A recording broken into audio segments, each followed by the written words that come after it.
Yo, what is good, everyone? Your boy Deke back again with another vid. I think I got an interesting topic here. Three Steelers receivers, the top three receivers. What is the likelihood that each of them get 1,000 yards in the 2021 season?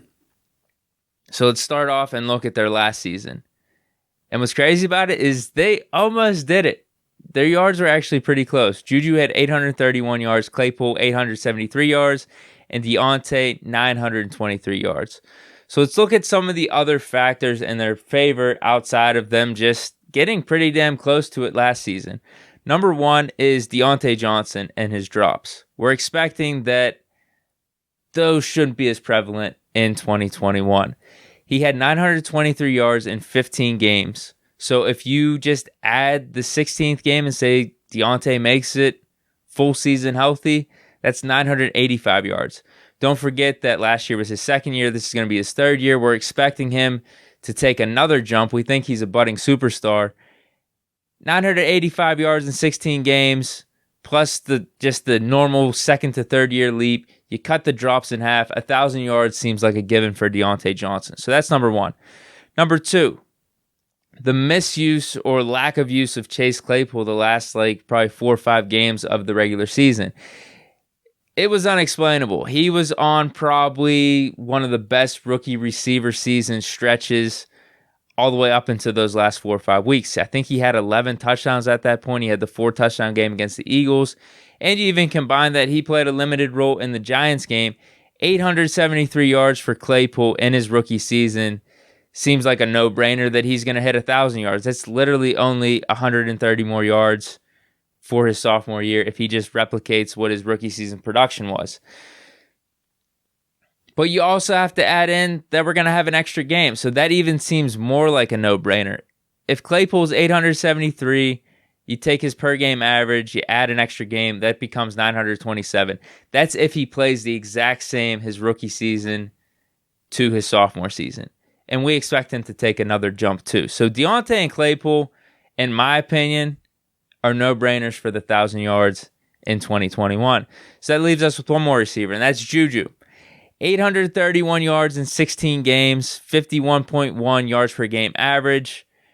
If you add that extra game that I was talking about, that gets us to 882 if he does the exact same production from 2020 to 2021. The cool milestone that he would receive, though, with that 17th game is he goes from 97 receptions to over 100 receptions. But we still don't hit that 1,000 yards. The thing that is in Juju's favor, though, there's a couple things. One is he's on a 1-year deal. You know he's going to be trying to ball out this season so he can make the most money in the upcoming offseason. That's number one. Number two, Ben definitely made sure Juju returned to the team. He made calls to Juju. He made it known in the public, in the media, that he wanted Juju back for this next season. So I'm sure he's going to take care of Juju in terms of targets when he's passing the ball. Number three, there are some talks about Juju potentially playing more outside. His stat line last year was weird. The 97 receptions, you would think for sure he'd be over 1,000 yards. But so many of his catches were these 2 or 3 yard passes, possession downs. We were almost using these passing plays as running plays. But Juju's talking about playing more outside. So that might be another factor that plays in his favor to get to 1,000 yards. In my opinion, I think Claypool and Diontae are pretty much given, whereas Juju, I think there's just going to have to be maybe a little bit of a difference from his game in 2020 to 2021, and that is him playing outside, maybe a little bit of a lack of the shorter passes, more of what we saw in 2018 with Juju. The other thing that's in all these receivers' favor is the durability. You're obviously going to have to play at least 16, 17 of those games next year, maybe only missing 1 or 2 at max. Juju played 16, Claypool played 16, Diontae played 15 last year. So durability shouldn't be a concern for these receivers. So those things are all well and good. It looks like that receiver trio is on track to get 1,000 yards next year. But there are other factors we have to consider. Let's look back at the 5 teams, the 5 receiver trios that were able to pull off this feat in NFL history. We have the 1980 Chargers, the 1989 Washington football team, the 1995 Atlanta Falcons, the '04 Colts, '08 Cardinals, and that is it. I was looking at the stats from the receivers. I was looking at the stats in their passing game, and one of the factors reigned true for all 5 of these teams. That the quarterback or the quarterbacks, the combined quarterback play, passed for over 4,000 yards. So if that happened for all 5 teams that have done it in the past, let's just say history repeats itself, that's going to have to be a factor for the Steelers in the passing game for those 3 receivers to get 1,000 yards in 2021. Is this possible? Is this likely? In my opinion, I do. I think this is a given. One, because it actually happened last season. I know Ben threw for 3,800 yards, but don't forget, he sat out week 16. You combine that 3,800 with what Mason did in week 16, it is over 4,000 yards, about 4,100 yards. Combine that with what I said earlier, there's an extra game. That 4,100 becomes maybe 4,400, 4,500. So despite what the Ben haters may have you thinking, Ben still has gas left in the tank. He actually probably should have got the 4,000 yards last year, and that's only in 15 games when you consider all the drops that took place. And the fact that we were throwing so many short passes because our offensive line was pretty bad. Our running game was the worst in the league. Our running game was actually the worst in the last 50 years. That all should be improved next season with Matt Canada being at the helm, us drafting Najee Harris, us putting a more run-focused approach to our offensive line and how we drafted and how we brought in guys for this 2021 season. So that may get you thinking, though, that the rebuttal is, okay, if we improve the run game, if we're going to run the ball more, won't Ben's pass attempts be down? Won't there be less opportunities for the receivers? I actually think with the improved running game, the passing game is going to be better. It's just going to be a much better balanced attack than what we saw last season. We were so one-dimensional. I think we're going to be throwing the ball down the field a lot more. Like Ben's yards per attempt were probably the lowest in his career last season. That's going to improve with the improved running game. Maybe more play action, more shots down the field. So the attempts may be down. I don't think that necessarily means the yards are going to be down, is what I'm saying. You add the extra game. Ben should have had 4,000 last year. The passing game in general is going to be better. I think that number is going to be a given. Up to this point, it seems like we have all the check marks hit for Juju, Claypool, and Diontae hitting 1,000 yards. What other factors are in play? The one thing that I think could possibly hinder them, it's not Najee Harris in the running game, because I think Najee Harris in the running game is going to help the passing game. I just elaborated on that. I do think it's going to be Najee Harris in the passing game. We've seen Le'Veon Bell in the past get up to like 700-800 yards catching the ball. Najee Harris is going to be a huge upgrade from whatever running back combo we were throwing out last year.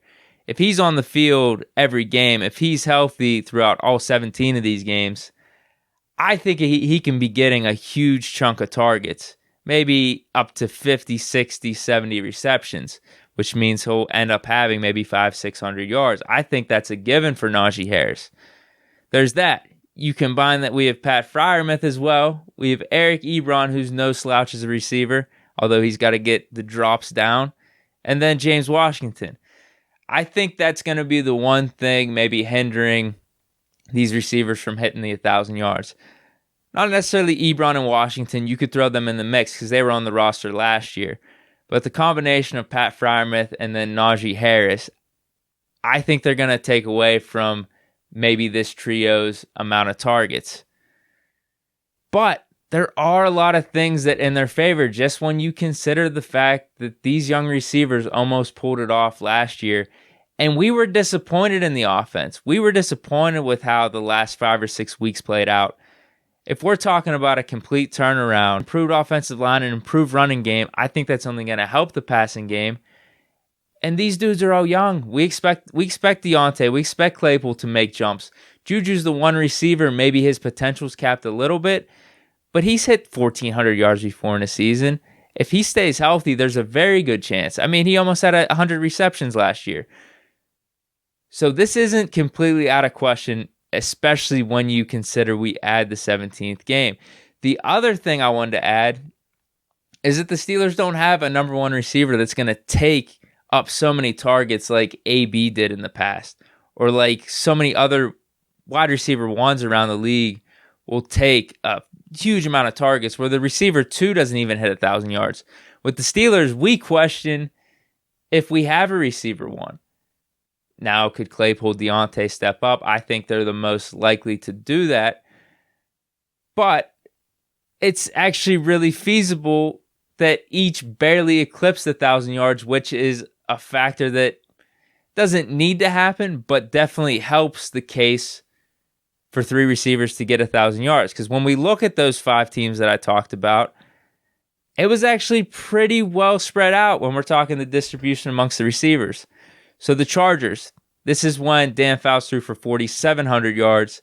It was John Jefferson with 1,300 yards, Charlie Joyner 1,100 yards, Kellen Winslow with 1,200. Washington, Gary Clark with 1,229, Art Monk with 1,186, Ricky Sanders with 1,138. The Atlanta Falcons, their quarterback only threw for 4,100 yards. Eric Metcalf, Burt Emanuel, and Terrence Mathis barely had over 1,000 yards, and Mathis only played in 14 games.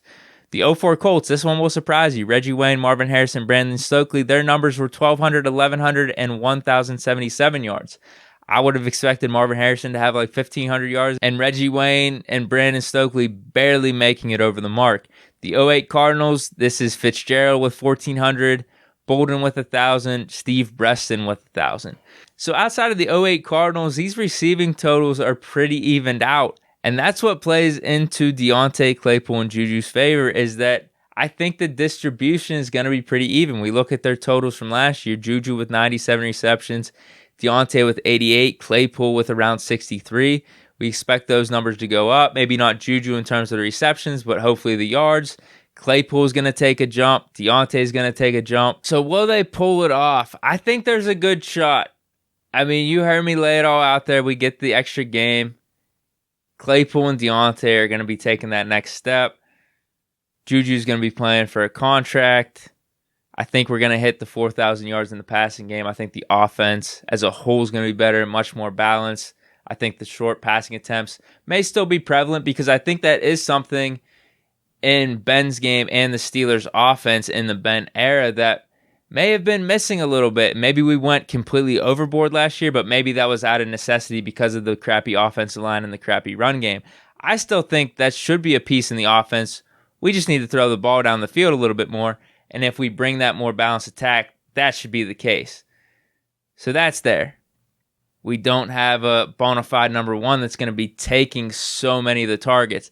The one hindrance, like I mentioned, could be that we added Najee Harris and Pat Freiermuth, and I think they're going to be pretty effective in the passing game, potentially taking targets away from these three receivers, which is only a help to the Steelers' offense and the Steelers' success as a whole.